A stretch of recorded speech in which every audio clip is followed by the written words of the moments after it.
Hi, hey guys. Welcome back to Wilde Speculations. I'm Daniel. I'm Scott. This week, we talk about episode 42, A Hole in the Plan. Yes, we waited on this one because of some Thanksgiving plans, family, things happen, and they weren't having one over Thanksgiving anyway, so it worked out for us. Yeah, so we have this, we're doing this basically tonight to help ourselves and other people catch up. So,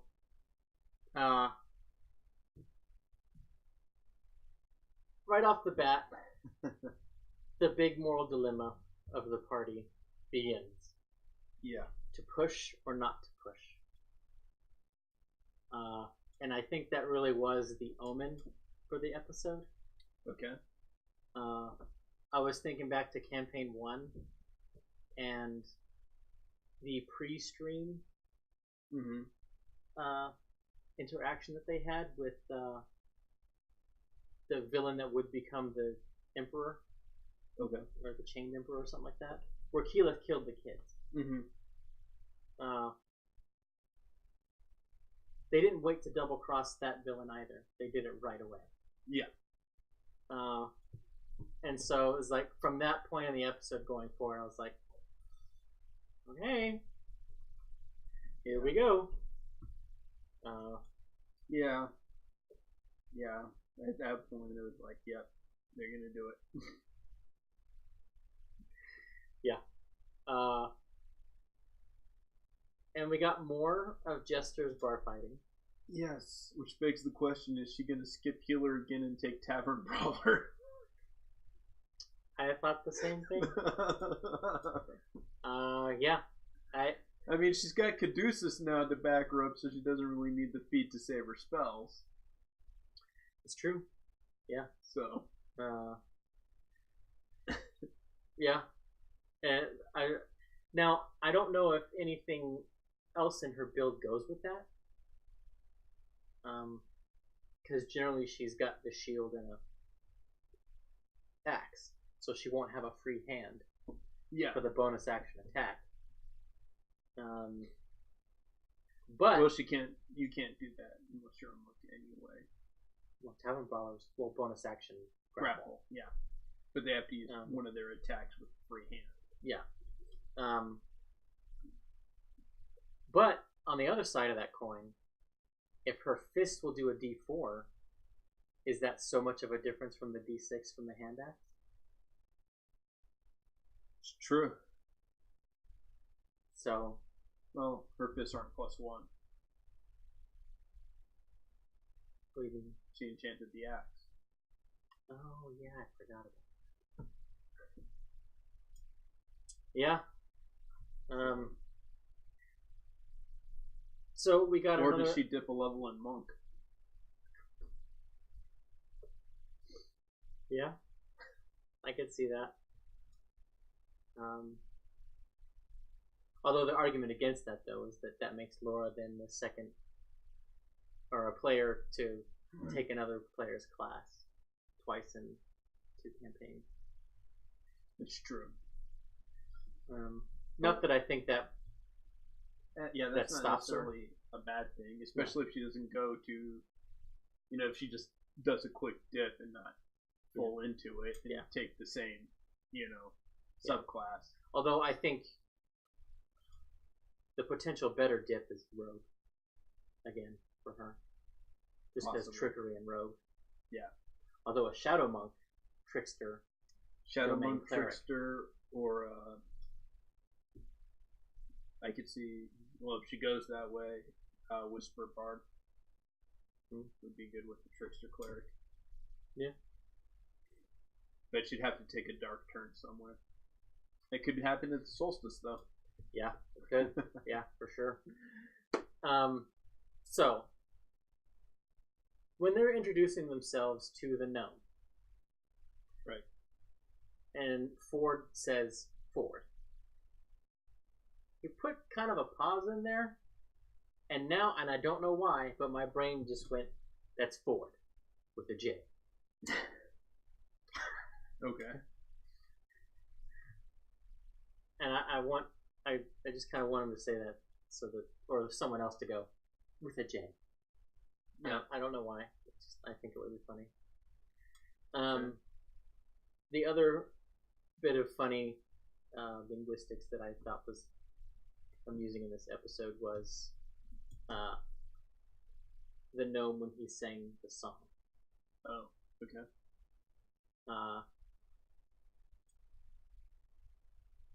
It was funny that Matt gave him an Australian accent simply because of the lyric about the name of the danger down there, the Sheila. Mm-hmm. Sheila is a Australian term for woman. Yeah. And like I was just like, the Sheila, the Sheila. That's fun. Yeah. So, what do you think the Sheila is? So we talked about this over the intervening week, and my brain went to several different places, and I think I'm settling on where I started, which is a sea hag. Okay.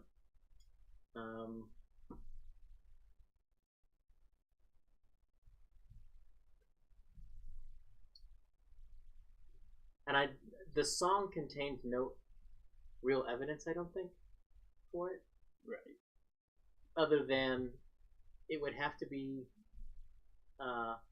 fairly timeless, which hags are. Okay. Greedy, Mm-hmm. which hags are. Mm-hmm. And I meant to check the stat block to see if they're amphibious or can breathe water, but I didn't. I believe they are. But this wouldn't be the first time that the players have run into a hag. True. Now that if it is a hag, I don't think a lone sea hag would be enough of a challenge for that. Mm-hmm. So I was thinking it might be a coven. Okay. A whole coven.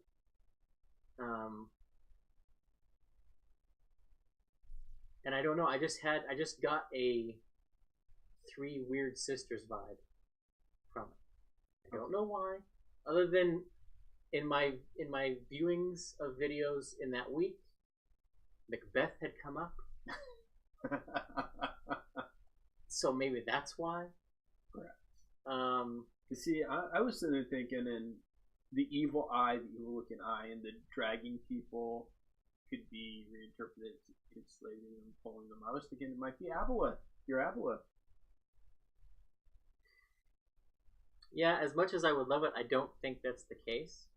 Although, the second thing that I came up with, and that's because I was perusing the Monster Manual for other reasons, and ran across the Chul, who are servants of Abeloths. Mm-hmm. But that didn't. As little evidence as there was for hags, there was even less for Chul. Yeah. So I was just like, oh, it'd be a nice time. It's either a hag or an Abeloth, and it just got a woman ghost story pasted over it. I could see that. It's one of those two. Not that I have any privy to knowledge. That's my belief. I don't think it's going to be anything but one of those two. Yeah. As Matt said, we had another direct connection between Campaign 1 and Campaign 2. Sam shitting. In narrative, live on stream.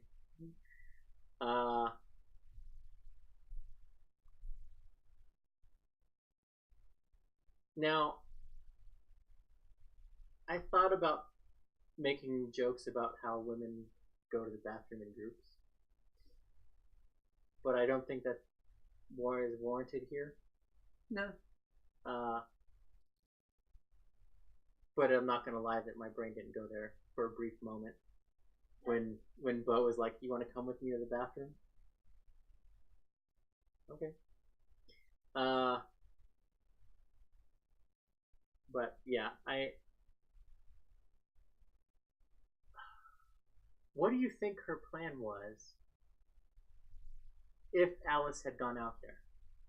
Well, Allison. Or Allison. Yeah.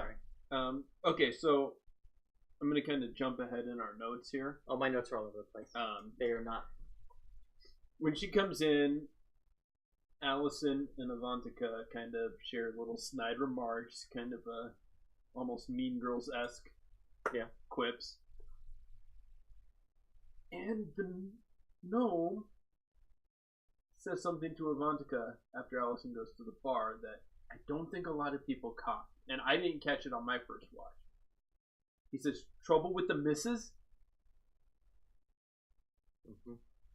Are they partners? Were they married at one point? Are they still technically married?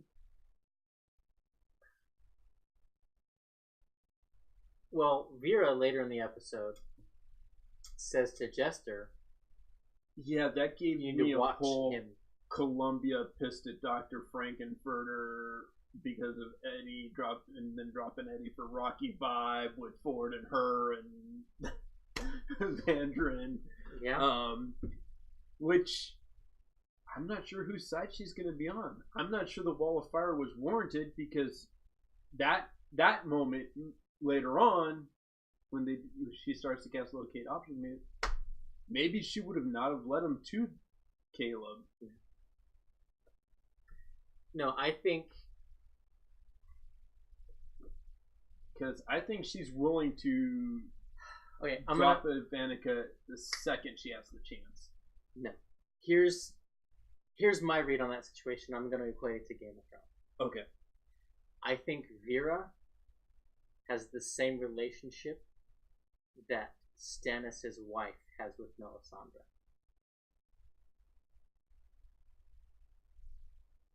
I think Vera is a true believer.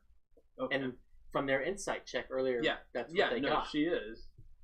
So I think Vera had a loved one that Avantika took advantage of, used up, and killed. Vandrin. I think there's a possibility there, yeah. Okay. She's about the right age to have been with Vandrin. Yeah. So, yeah, I think it's a possibility. But I think if that is the case, I think she is so totally in Evander's pocket and in the church that, she's not going to turn against Avantika. Okay. My read was a little different, but I mean, if Ford had played that angle a little more, to turn, like if he had figured out that she was connected and hey, we share this shared trauma because of Avantika, maybe he could have pulled her into his service as the new leader of the church. Right. But I think that's ultimately self-defeating too, because based on even if that's true, I could see her. Okay, this guy, if she thinks he's really with Uk'otoa, I can get my revenge and still serve Uk'otoa.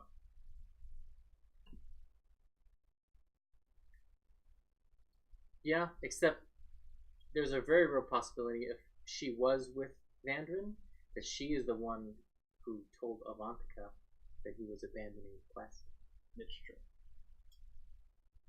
And I think there's just too much of Vandrin and Ford for either of them to truly trust him. Okay. And that's why everything that Avantika has done with Ford has been a test of some kind, or some form of manipulation. Yeah. Yeah. I'm not sure because, that's a really good point, and I see where you're coming from. But my read was that she's looking to get Avantika out. I know that she's a believer, but I think she thinks you can be a believer and not believe that someone else that's a believer is right. It's true.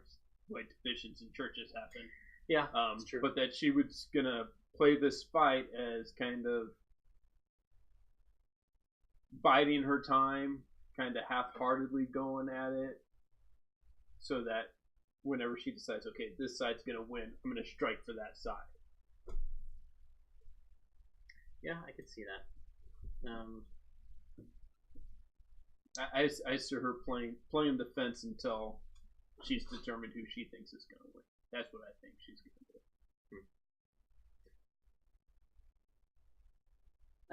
If that is the case, and Ford and his group start kicking the hell out of everybody, she might switch. I could see that. Yeah. So we had the discussion of what to do with Yasha. Mm-hmm. And basically, because she can't disguise herself, she's not very stealthy, she stands out and she's huge, that she should stay in the bar with Caduceus. Mm-hmm. And be available should Ford need backup. Right. And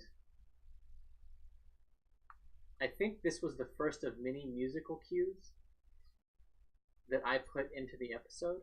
Okay. In my brain, but it's the only one that I can remember. And that's when she says we should get a wig for her sword.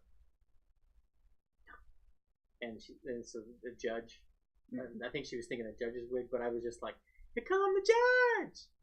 Here come the judge! Okay. And I sort of want that to be Yasha's theme song now. At least while she's using the magician's gem. Mm-hmm. And where I think this episode gets its title from. A hole in the plan. Because their plan, if everything had gone right, was a great plan. In and out, no one knows. Yeah.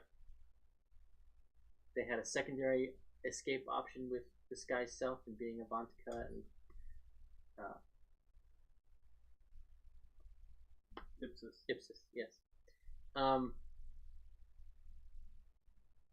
But they didn't discuss what if there are traps, what if they get caught in one. Oh, that's why they had me not.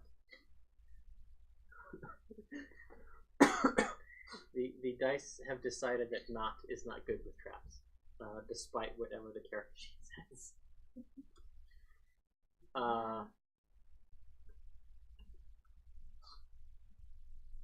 And that seems to be where they always are falling short. Is they never think, okay, I'm going to do this, and if it goes bad, this is how. They never have a contingency. Yeah, they don't have an escape plan thought out. Like the whole illusion thing was a good plan, but they didn't really discuss how do we put that into play. Right. So maybe that becomes part of the planning process going forward. And so while we're on the subject of traps and not, Matt in the episode had a debate with himself, and it's one that rages in common threads. Yes. Perception or investigation for traps. Yeah.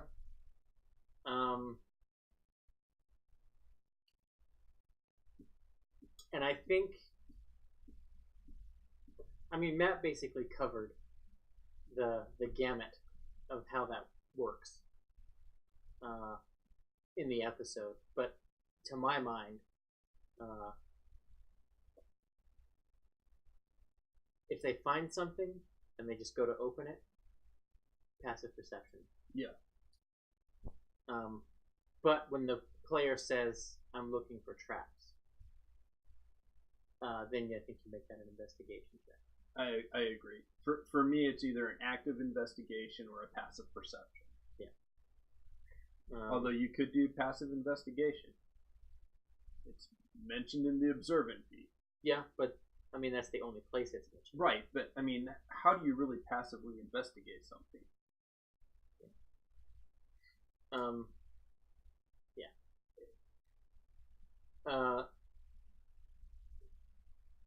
But that's why that's the only reason I can think of to have passive investigation.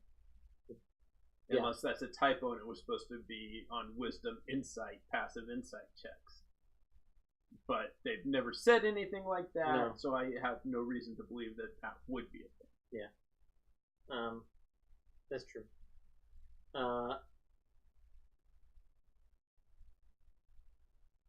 So one of the things that I would love to ask Laura is why she just didn't open the door rather than painting the hole.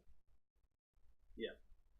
Which is arguably the other hole in the plan that the episode takes its name from. But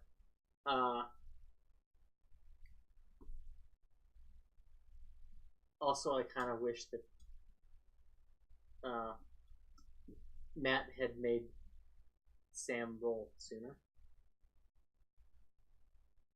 Because, I mean,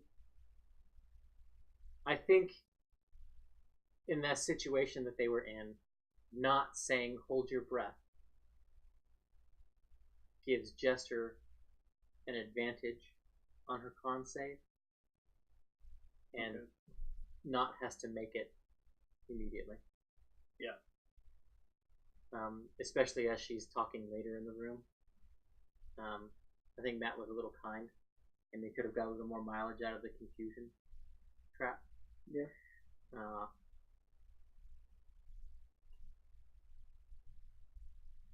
So the other thing in the setup for this, which caused confusion, is the unclear chain of communication. Yeah. And to me, it never made any sense at all for Bo to be closer to the boat. Other than if shit goes down, Bo's a better fighter than he is. Yeah, but Caleb has all range stuff. Yeah. So it doesn't matter if it takes. Yeah. Like. But the thing that they keep forgetting, and we mentioned this a long time ago, is Frumpkin can be the target of message. Yeah. Frumpkin has better senses than Caleb. Mm-hmm. So basically what I would have done in their chain is Frumpkin is 120 feet from the boat, keeping an eye on the top. Caleb, 120 feet from that. Mm-hmm. And then Bo can be 120 feet from him. Okay. Which basically puts her right outside the door of the inn. Right. Where she can... Yeah.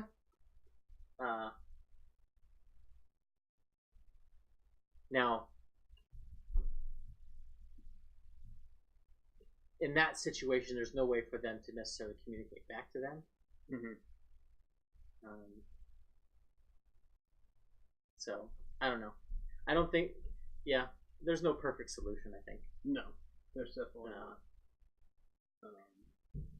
But the other joke that I had in the episode in my brain was, in the meanwhile, while Jester and Knot are on the ship, and he comes back to the inn with Ford and Avantika. Right. And Travis is like, "Is there any ice?" All I was thinking of was 4 rooms. Right. Great movie. Yeah. Eyes.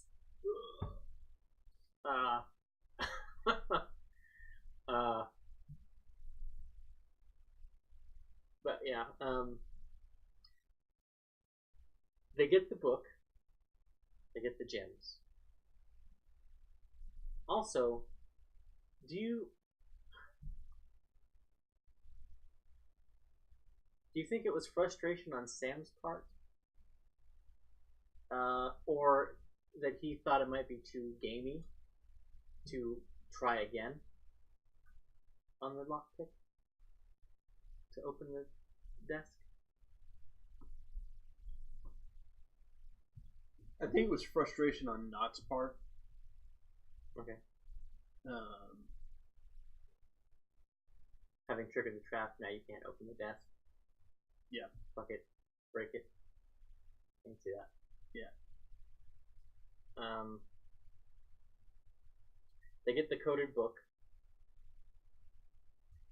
They left evidence everywhere because of the hole in the deck, the trap being triggered, the desk being broken, and the stuff being gone. Yep. Witnesses. Yep. Both crew members, the one that got stabbed and the one doing the stabbing, and the one in the crow's nest. The guards on the wharf that identified Bo and connected her to Avantika. Yep. And I honestly thought Avantika was going to be more at her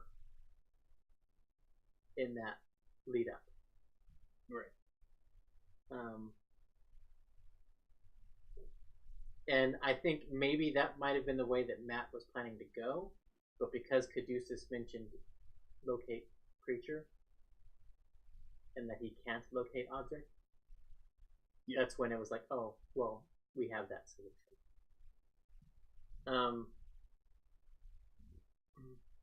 But in the decoding of it, we got presumably we got we were correct. That it was the Grand Archipelago. Yeah. With those three land masses. At least Avantika thinks so. Yeah.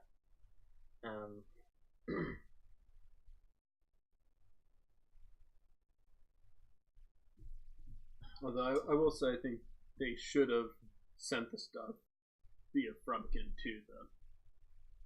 I mean, they couldn't because Frumpkin was so small and couldn't recast it. Time to recast it. Yeah. But that would have been ideal.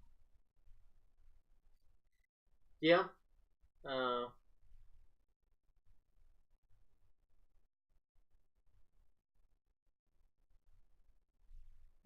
And I don't know if the cipher was necessary. I mean, it's helpful. Well, but if you have a translated page marked, any sufficient code breaker can work from that, and I'm sure he's got those. Exactly.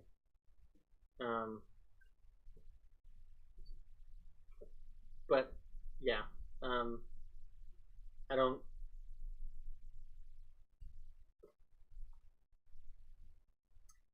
I think Bo probably should have gone directly to the Plank King before they started their mission. Yes. Because if Bo would have gone to the Plank King, she could have been like, look, I can get you stuff from Avantika's quarters for office or what have you. They would have cover. They would have sanctioning. Yeah. Whereas right now, I think Avantika is planning on whoever survives giving them over to the Plank King. Or using her violation as justification for disciplinary action against members of her own crew. Yeah. So. Yeah, I mean, the question is, and I don't know that there's really going to be a big. Okay, so we've got the Wall of Fire. We'll probably see initiative right away. Yes. Couple of things can happen. Okay.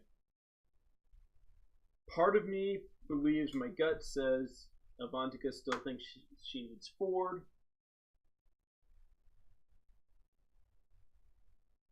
Or at least, take him alive. But she may try to de-escalate this. She is shown to be more of a thinker plotter than a hot-headed. She may try to de-escalate and or take them prisoner. Well, take prisoner Ford especially, yes. De-escalation? I mean, that's a pretty brazen first move, yeah. But I don't know. Part of me says she's going to try and de-escalate it.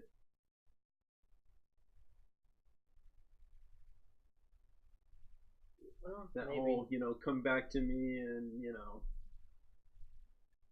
Maybe, but I don't think the price is going to be too steep. Okay. 2. Does the Plank King and or his men get there in time to break it up? And do we see both sides argue? Her argue that she needs to be disciplined because of the break-in. They argue, well, Bo was tasked with this. And how does he adjudicate? Because he wants to get rid of Avantika. Does that give them favor? Does he punish both but give them a lesser punishment because he's getting what he wants out of it?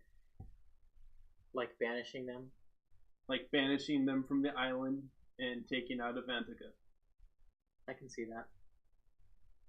Okay. But I think that largely depends on how the fight goes up until the point that they get there. Yes. Other option, Avantika dies, and they are on the run from the Revelry Fleet. Yeah. Other option, TPK, and we start a new campaign. Yeah. That bringing me to, is Brian Wayne Foster a writer for The Simpsons? Now how they always say The Simpsons predict things? Okay. Back when they were in the swamp, up where the Iron Shepherds were, yeah. There was an episode of Talks where Liam and Marisha were on, and Liam offhandedly, jokingly says, well, Caleb's going to end up killing Bo with a fireball anyway. And Brian Wayne Foster says, I'm calling it right now, episode 43.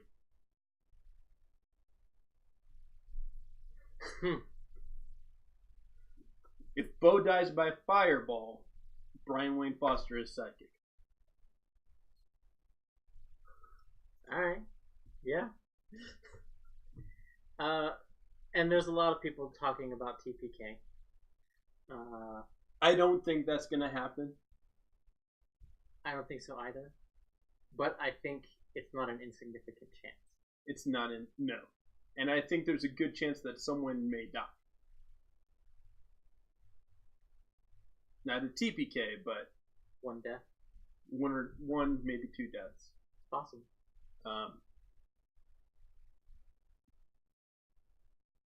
We can hope that it is Yasha, so that it doesn't cost them a diamond to bring her back. This is true. But they really hope it's not both of the clerics. That's very true. Because they have 2 diamonds. Yes. So. And that's why, I could see Matt kind of being like, I don't want to kill them. If it happens, it happens. I'm going to try not to. But knowing that they have 2 diamonds, knowing that they can bring Yasha back without the diamonds, he's going to be more okay with letting a couple of them die. Yeah. I think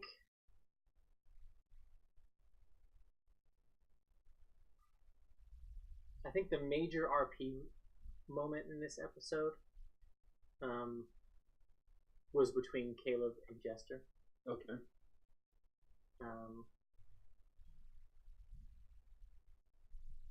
Like the knot and bow stuff, I don't think developed anything. Correct. It was funny. But it didn't grow a relationship. It didn't reveal information. Right. Other than maybe you form a special bond with someone who you defecate with, holding hands and staring at. Yeah. Never breaking eye contact. I don't know. I've never done it.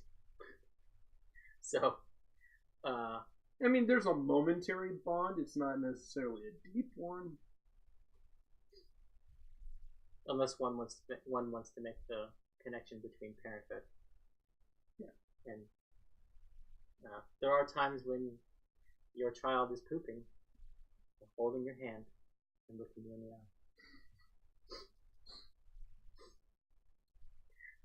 So I suppose in that aspect I have experience. But I don't think that's any more or less part of the parental bond than anything else. Yeah. But we got some essentially an ethics debate. Yeah. Murder versus killing, self-defense.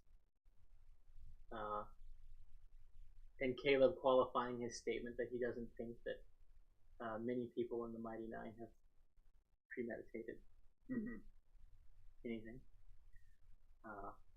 I really want Jester to find out Caleb's backstory. Because I think, and I don't know exactly like how it would play out, but I think the way that Jester would react and talk to him about that is going to be a huge step to Caleb starting to forgive himself for that. I think so. I can see that being the roleplay catalyst for Caleb to start to forgive himself and grow from that. Yeah. Especially with the effect that she had on Caduceus. Yeah. And there will be tears in that moment. Both mine and Liam's, and probably Jester's. Yeah, for sure. Well, we almost got tears that's in the scene that they were together talking. Yeah. And probably Marisha too. Yeah. We had Jester talking to Caleb about love. Yeah. And the difference between loving somebody and loving the idea of that person. And the oddity of were they flirting? Were we flirting? Is there something here? Is it not? Yeah. And I know there are a lot of shippers that want Jester and Caleb to end up together. Nor am I. Although I can't claim either that I want Jester and Ford to get together. It's just a matter of I enjoy is it a predestination paradox or not? I enjoyed Travis's reactions to it. Yeah, that too.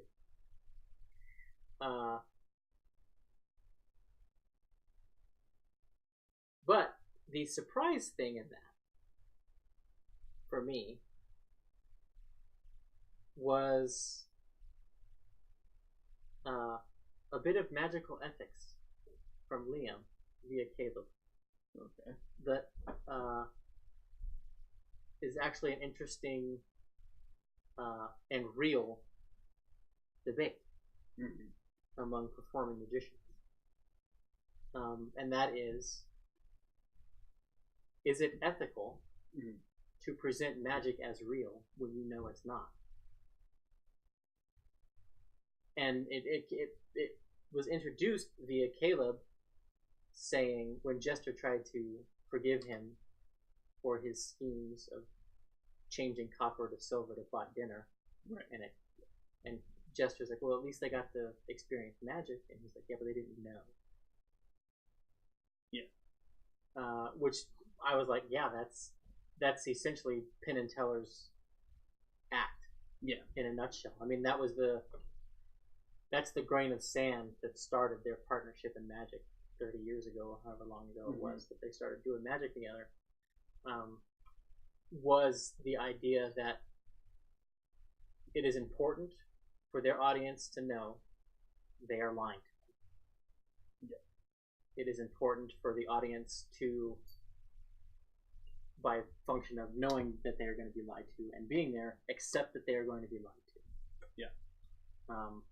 And that it is a form of consent between the performer and the audience. Yeah. And they really don't like it when magicians do the whole this is real. This is Yeah. So, and I thought that was interesting, especially since we've been sort of on Caleb for being lawful evil. Yeah. And that. Well, like I've said, he was lawful evil. I don't think he is now, but he is. He has been starting to slip back into lawful evil. I'm not by that. Well, and also, even though you know something is wrong, and you do it, that doesn't make you not bad. Right. You know, I kind of saw him like from the beginning, kind of a lawful neutral, and with his backstory coming out, he was lawful evil. Yeah, and he's definitely showing signs of going back into that manipulation, lawful evil type, you know, Trent Gathon style. Yeah. But I think this may have been like kind of him, almost maybe realizing that he's slipping. And questioning it himself, and so I'm talking with Jester. Let me throw it out there and get her reaction without telling her about me. Yeah. But I think that conversation also gave us the theme for the next, either for this arc or the next arc. Okay. Which is, are we ever going to be able to go home? Yeah. I think in some way that is what Caleb is trying to do. I think that's what Jester has been trying to do since they met her. Yeah. And she got a taste of being home before their antics ruined it and set them on the path they're on now. Right. But who just shows up and causes a scene? Yeah, no. Probably one of the best lines of foreshadowing ever. And revisiting. Yeah. Yeah. Because that's how they got the mistake. Yeah.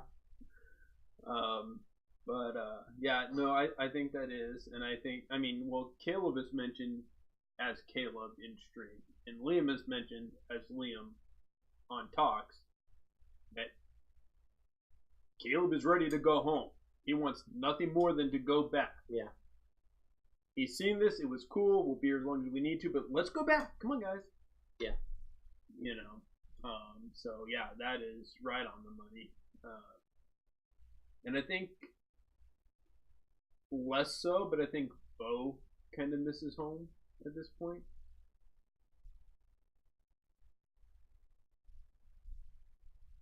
I don't know if she does.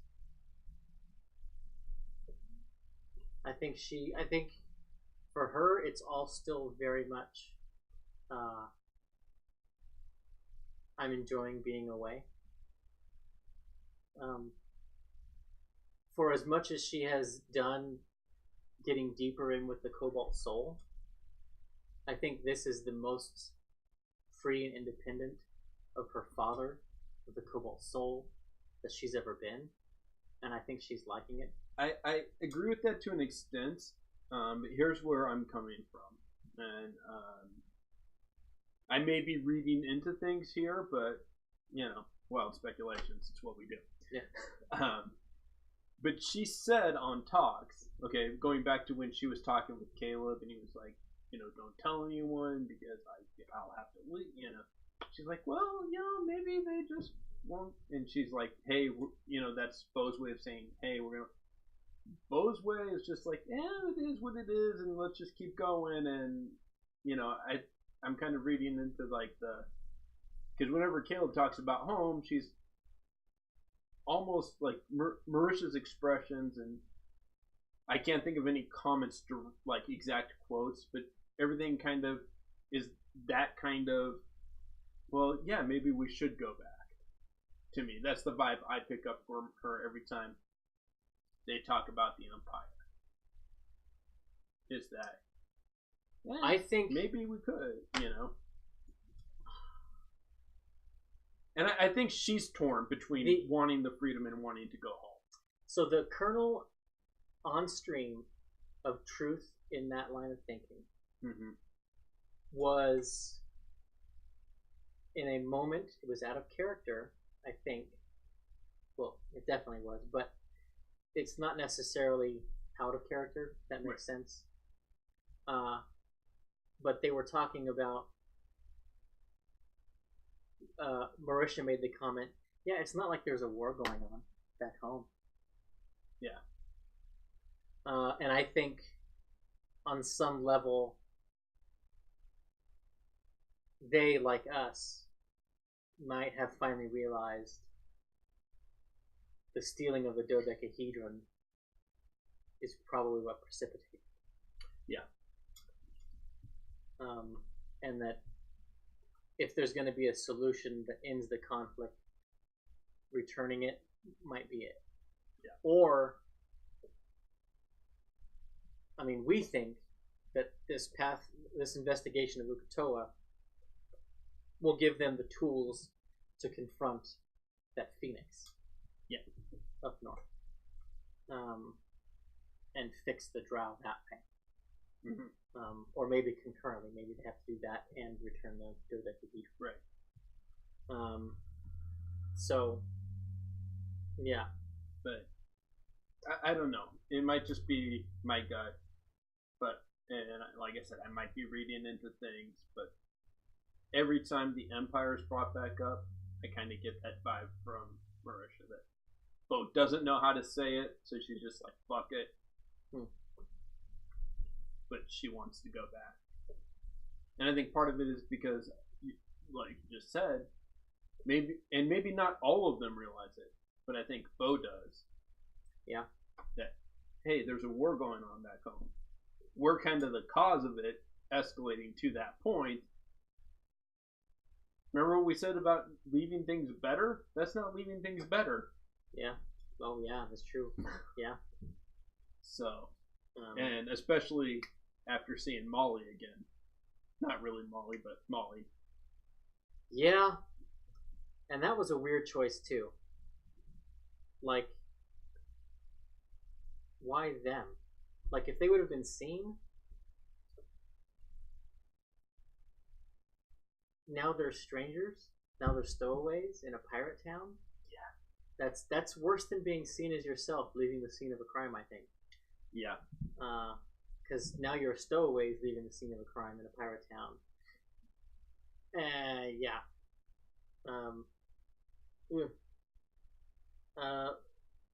Last coming up on our last few minutes.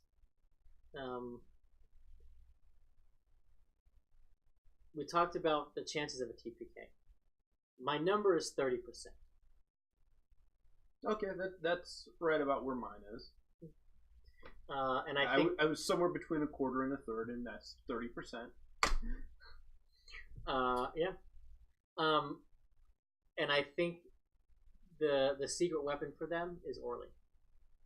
Okay.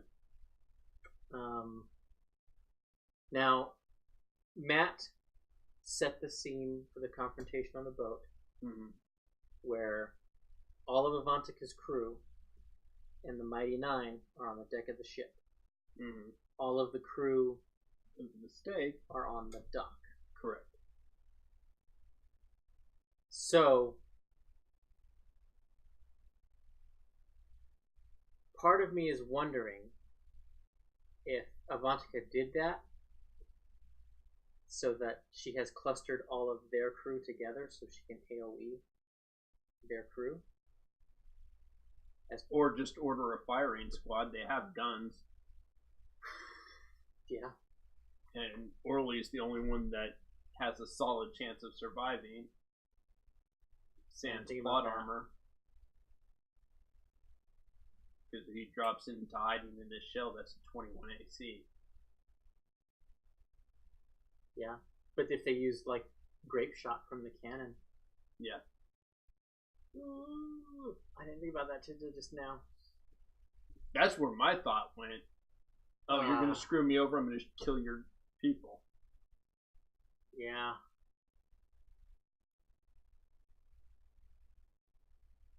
And no one asked if the gun ports were open. No. Well, not just the cannons. I mean, they've got firearms. Yeah, but I think the guys on the deck with firearms are going to be shooting at the mighty nine. That doesn't mean there can't be an opening volley at the crew. True. Especially the one with the pepper box. Yeah.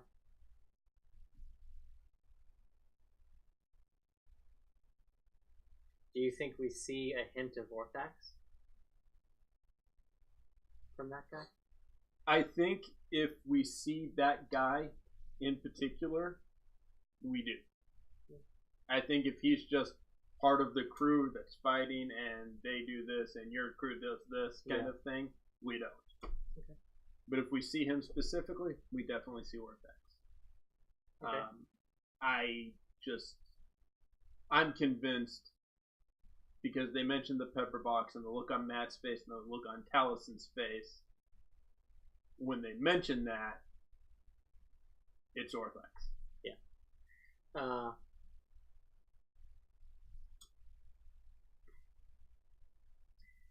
So the other sort of secret weapon that they have in Orly is that he's a bard. So he's got healing.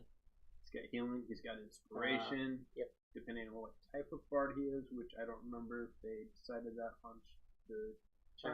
No, the type of bard was not discussed. Right, so that could turn into cutting words. It could turn into blade flourishes. Well, it could turn into psychic damage. I think he's a lore bard. Okay. And the reason I say that is because Orly is the only other person that gave them information about that sunken area. Okay. He was able to identify, okay, hey, that's bad juju. Yeah, I can see that. That's kind of where my gut would take me anyway, would be Lord Bard. Yeah. Kind of my gut in his initial appearance was either lore or glamour. I can see that. But, you know, depending on what subclass he takes, gives him a different use for the inspiration. Typically. So, Caleb started the fight off with a wall of fire.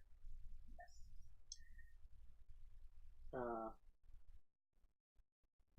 Do the sails catch? No. You don't think so? Wall of Fire does not have the qualifier that it ignites flammable things. Like Fireball says, it will ignite. Yes. None. Fireball doesn't have that caveat in it. So I interpret that as Wall of Fire doesn't set other things on fire. Fair enough. Okay. So that's one kind of saving grace, but if the fight goes south, does Caleb save a third level spell for Fireball into the powder room? Possibly. That may be. Or is that his opening move? That's not his opening move. Okay. It may be his opening goal, but he is going to do that. He's going to need to, for it to be his opening move, he needs to get high initiative and hold his action after telling everybody else, the other of the 9, to get the fuck off the boat. Yeah. Well, that could be how he kills Bo with Fireball.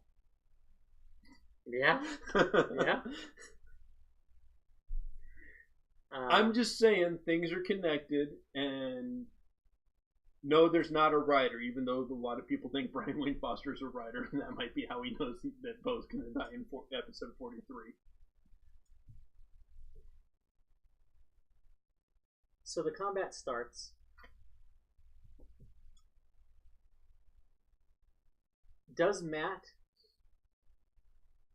Do we get a preview of some kind of Matt Colville's formation fighting? Possibly. I have run combats with large numbers of combatants where you're tracking initiative for everybody. And unless Matt uses something like that to speed things up, or unless they just do a bunch of AoE all at once, well, there could kill be a everybody bunch of quickly. AoE. There could be, like you did in our Monday game, that you just make a saving throw to avoid damage for this group of people attacking. Oh, yeah. And that handles this group of 10 people or 4 people or whatever the group size is. Yeah. That's true. We could see something as simple as that. We could see a preview of the formation thing. We could see the episode start off, okay, last week, this happened, you said you cast Wall of Fire, and that's where we'll pick up. You see Avantika turn to her crew and shout out, shoot them, and they fire on the crew on the dock. Roll initiative. Or shoot them, and roll initiative because they're turning on you. Yeah. It could be either way. So my thought was they fire on so that those people can't come to the aid of these 9. Yeah. Which is basically AoE. Take them out. Yeah. Well, and that's why I sort of realized horrifically that they, in theory, have grape shotable. Yeah. And I did not even think of the cannons when I brought, by the time I brought that up until you said it. I just figured turn the rifles, shoot them all. Most of them, as far as we know, Orly's the only one with class levels. Possibly Gallon, possibly Marius. Yeah. But as far as we know, the rest of them are just constant. Yeah, sailors. CR 1/2. Firing with a rifle. Yeah. Even if they survive, they're probably not going to help out after that. No.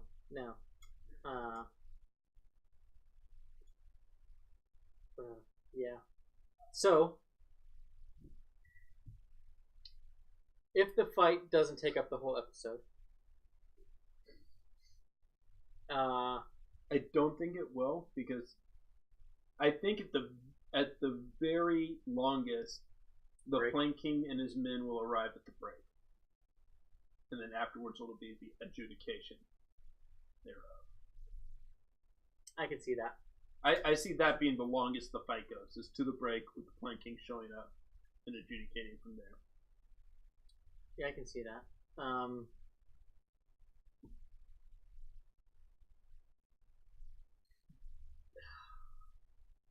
I don't know if they leave Darktoad in this episode. The only way they leave Darktoad in this episode is if they do what they did in Nicodranas and steal a boat. That's fair. That's fair. But, do they go to the sunken ship first? Or do they go... The apricot or the apricot tree? Yeah. I think they go to the apricot first. I think so too.